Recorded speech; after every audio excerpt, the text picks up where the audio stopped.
2 июня 2020 год, улица Булашак, бывшая Солнечная, пересечение Алматинской.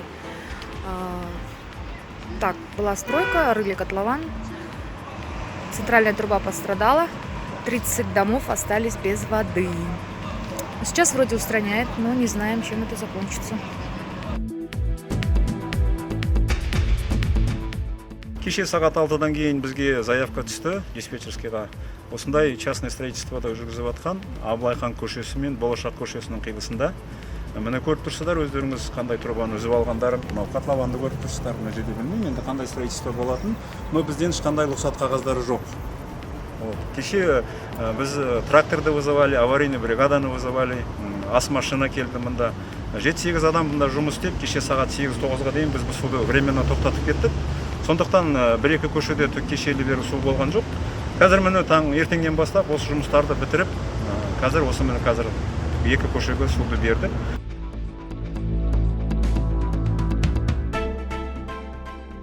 Негізде бәрі заттан социализация. Просто единия магазинде біз жұмыс жасап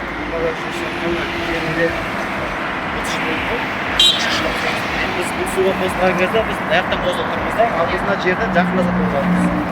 Бұл бұрынғы хозяиндары бізге айтты, что телекоммуникация, водопроводтар, центральный каналдар объеден айналып өтіп тұр. Біз бәрі шақпайды, красный линия жоқ қадасың.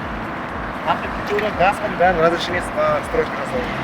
Бастағанымызда өзінде красный линия астына шығып тұр. Бұл получается линия 70-ші жылы салынған, его прошлый пригашын өтіп отыр, біреулер бақсан өтіп отыр, біреулер навесінің астын, біреулер банясының астын өтіп отыр.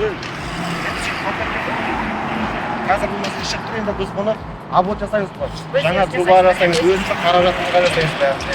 Ол бәрінен кеше түнде өшті, түскейді салды, бәрі қайтып қалпына келтірілді. Бұл зардап шеккен жеке меншік селолардан ішінде бәрі заң жүзінде бәрі салады.